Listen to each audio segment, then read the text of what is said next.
Hello my dear friends, मैं हूं गंगा प्रकाश वैश्विक और आप सभी का बहुत बहुत स्वागत करता हूं your selection sure YouTube channel में। आज के इस सत्र में हम डिस्कस करेंगे 10 महत्वपूर्ण परीक्षा उपयोगी क्वेश्चन आंसर पर।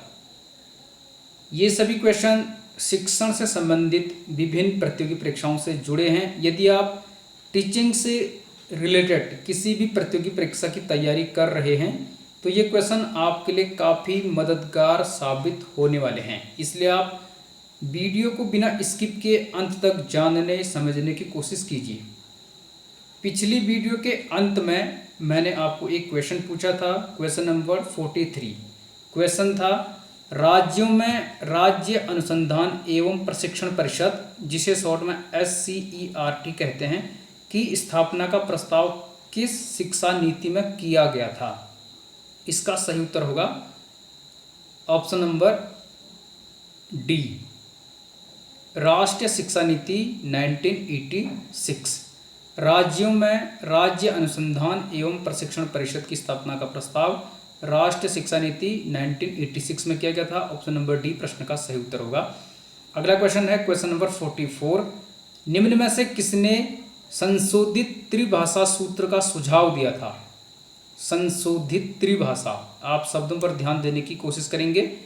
इसका सही उत्तर है ऑप्शन नंबर डी, कोठारी आयोग या कहें राष्ट्रीय शिक्षा आयोग। यदि प्रश्न आएगा त्रिभाषा सूत्र, तो त्रिभाषा सूत्र का सुझाव दिया था केंद्रीय शिक्षा सलाहकार बोर्ड ने 1956 में, 1956 में केंद्रीय शिक्षा सलाहकार बोर्ड ने त्रिभाषा सूत्र का सुझाव दिया था, जिसको कोठारी आयोग ने उसमें कुछ परिवर्तन करके संशोधित त्रिभाषा सूत्र का सुझाव दिया। राष्ट्रीय शिक्षा आयोग या कहें कोठारी आयोग ने। तो इसका सही उत्तर होगा ऑप्शन नंबर डी। आपको कंफ्यूज नहीं होना है त्रिभाषा सूत्र और संशोधित त्रिभाषा सूत्र में। इस सीरीज की यह चौथी वीडियो है। पिछले जो 3 वीडियोज हमने बनाए हैं उसमें हमने 42 क्वेश्चन हल किए हैं। उन तीनों वीडियोज का लिंक इस वीडियो के नीचे डिस्क्रिप्शन बॉक्स, कमेंट सेक्शन, ऊपर आई बटन में पिन किया गया है, आप उन्हें वॉच कर सकते हैं। क्वेश्चन नंबर 45 है, निम्न में से किसके तहत प्रत्येक जनपद में एक जिला शिक्षा एवं प्रशिक्षण संस्थान, जिसे शॉर्ट में डाइट कहते हैं, की स्थापना का प्रावधान किया गया। तो इनमें से किसके अंतर्गत प्रत्येक जनपद में एक डाइट स्थापित करने का प्रावधान किया गया। इसका जो सही उत्तर है ऑप्शन नंबर डी है, NEP 1986। राष्ट्रीय शिक्षा नीति 1986 में प्रत्येक जिले में एक जिला शिक्षा एवं प्रशिक्षण संस्थान की स्थापना का प्रावधान किया गया था। और आप जानते हैं वर्तमान में भारत के प्रत्येक जिले में एक डाइट होता है, यानी जिला शिक्षा एवं प्रशिक्षण संस्थान होता है। अगला क्वेश्चन है जो कि इसी से जुड़ा हुआ है, निम्न में से जिला शिक्षा एवं प्रशिक्षण संस्थान के उद्देश्य है या हैं। यहाँ पर 4 विकल्प हैं, जिनमें से 3 विकल्प हैं और डी है उपयुक्त सभी। तो इनमें से जिला शिक्षा एवं प्रशिक्षण संस्थान के उद्देश्य कौन सा है या हैं। पहला है ऑप्शन नंबर ए, निरौपचारिक शिक्षा के निर्देशकों व प्रौढ़ शिक्षा के कार्यकर्ताओं के लिए सेवाकालीन प्रशिक्षण की व्यवस्था करना। ये एकदम सही है। ये जिला शिक्षा एवं प्रशिक्षण संस्थान का उद्देश्य है कि वह निरौपचारिक यानी इनफॉर्मल शिक्षा के निर्देशकों व प्रौढ़ शिक्षा के कार्यकर्ताओं के लिए सेवाकालीन प्रशिक्षण की व्यवस्था करे। बी है प्राथमिक, निरौपचारिक एवं प्रौढ़ शिक्षा के क्षेत्र में शोध कार्य करना। प्राइमरी, इनफॉर्मल और प्रौढ़ शिक्षा के क्षेत्रों में रिसर्च वर्क करना, ये भी डाइट का वर्क है, यानी जिला शिक्षा एवं प्रशिक्षण संस्थान का उद्देश्य है। इसके अलावा संदर्भ केंद्र, जिसे हम रिसोर्स सेंटर कहते हैं, एवं अधिगम केंद्र अर्थात लर्निंग सेंटर के रूप में प्रसार सेवा आयोजित करना, ये भी इसका कार्य है।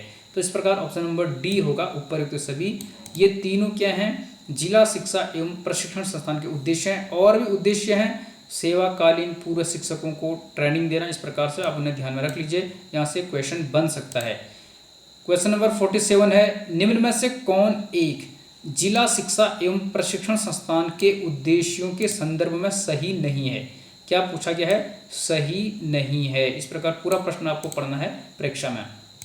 तो इनमें से आप ध्यान से समझने की कोशिश कीजिए कि जिला शिक्षा एवं प्रशिक्षण संस्थान के उद्देश्यों के संदर्भ में सही नहीं है।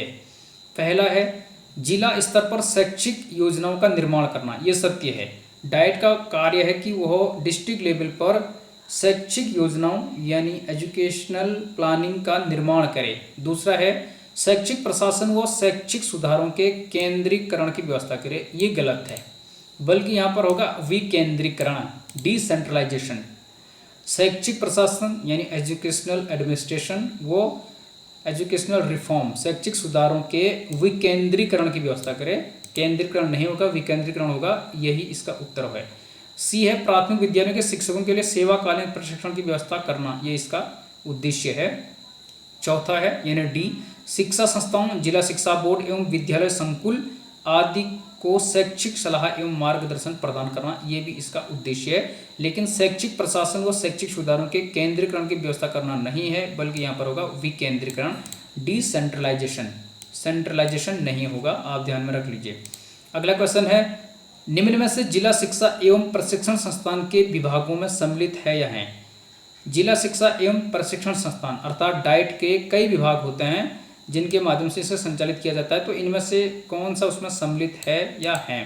पहला है सेवा पूर्व शिक्षक शिक्षा विभाग, ये तो बिल्कुल इसके अंतर्गत आता है कि टीचर बनने से पहले अर्थात सेवा पूर्व शिक्षक शिक्षा विभाग, जिसके अंतर्गत आप जानते हैं पहले जिसे बीटीसी कहते थे, वर्तमान में जिसे डीएलएड कहते हैं, तो टीचर्स बनने से पहले इसके अंतर्गत सेवा पूर्व शिक्षा शिक्षा विभाग के अंतर्गत उनको प्रशिक्षण दिया जाता है। अगला है जिला संसाधन इकाई, ये भी इसका विभाग होता है। कार्यानुभव विभाग अर्थात वर्क एक्सपीरियंस डिपार्टमेंट, ये भी होता है। इस प्रकार उपयुक्त सभी चारों यानी उपरोक्त तीनों इसके अंतर्गत आते हैं। सेवा पूर्व शिक्षक शिक्षा विभाग, जिला संसाधन इकाई, कार्यानुभव विभाग, और भी इसके डिपार्टमेंट हैं जिनको मैंने यहाँ पर मेंशन किया है, आप इन्हें ध्यान में रख लीजिए। जिसके अंतर्गत आता है सेवारत कार्यक्रम, क्षेत्रीय अंतःक्रिया एवं नवाचार समन्वय, योजना एवं प्रबंधन, पाठ्यक्रम शिक्षण सामग्री विकास एवं मूल्यांकन विभाग, और चौथा है शैक्षिक तकनीकी विभाग। तो 3 ABC मैंने ऊपर बता दिए और 4 यहाँ पर बता दिए हैं, इनको आप अच्छे से समझ लीजिए। क्वेश्चन को किसी भी तरीके से बनाया जा सकता है। अगला क्वेश्चन है न्यूपा का पूर्ण रूप है, NUEPA का पूर्ण रूप है न्यूपा। न्यूपा का पूर्ण रूप क्या है, न्यूपा है क्या, न्यूपा एक क्या है, रिसर्च फोकस्ड यूनिवर्सिटी है। रिसर्च फोकस्ड यूनिवर्सिटी जिसकी स्थापना 1962 में हुई थी, 1962 में हुई थी, और इसका जो मुख्यालय है नई दिल्ली में है। 1962 में स्थापित हुआ, नई दिल्ली में मुख्यालय है, और इसका जो मोटो है research focused university, research focused university, जो कि रिसर्च पर बल देता है। इसका पूर्ण रूप है option number A, national university of educational planning and administration. ध्यान में रख लीजिए, कई बार आ जाता है, तो इसे आप ध्यान में रख लीजिए। हिंदी की बात करें तो हिंदी में कहेंगे इसे राष्ट्रीय शैक्षिक नियोजन एवं प्रशासनिक विश्वविद्यालय, national university of educational planning and administration. Option number A इसका सही उत्तर होगा। अगला क्वेश्चन है हंसा मेहता समिति का गठन कब किया गया था। हंसा मेहता समिति सुना होगा आपने कई बार, तो इसका जो सही उत्तर है ऑप्शन नंबर सी है 1962, 1962 में किया गया था हंसा मेहता समिति का गठन, तो इसको भी आप ध्यान में रख लेंगे। उसके बाद यहाँ पर मैंने इससे संबंधित और भी फैक्ट्स दिए हैं, जैसे पहला यहाँ पर राष्ट्रीय महिला शिक्षा समिति। राष्ट्रीय महिला शिक्षा समिति बनी थी 1958 में। इसके अध्यक्ष थे दुर्गाभाई देशमुख, श्रीमती दुर्गाभाई देशमुख इसके अध्यक्ष थी, इसलिए इसे क्या कहते हैं, देशमुख समिति। यदि क्वेश्चन आएगा देशमुख समिति कब बनी, उत्तर होगा 1958। देशमुख समिति कब बनी, 1958। अध्यक्ष कौन थे, दुर्गाभाई देशमुख।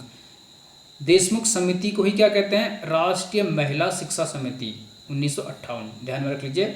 उसके बाद राष्ट्रीय महिला शिक्षा परिषद का गठन हुआ था 1959 में।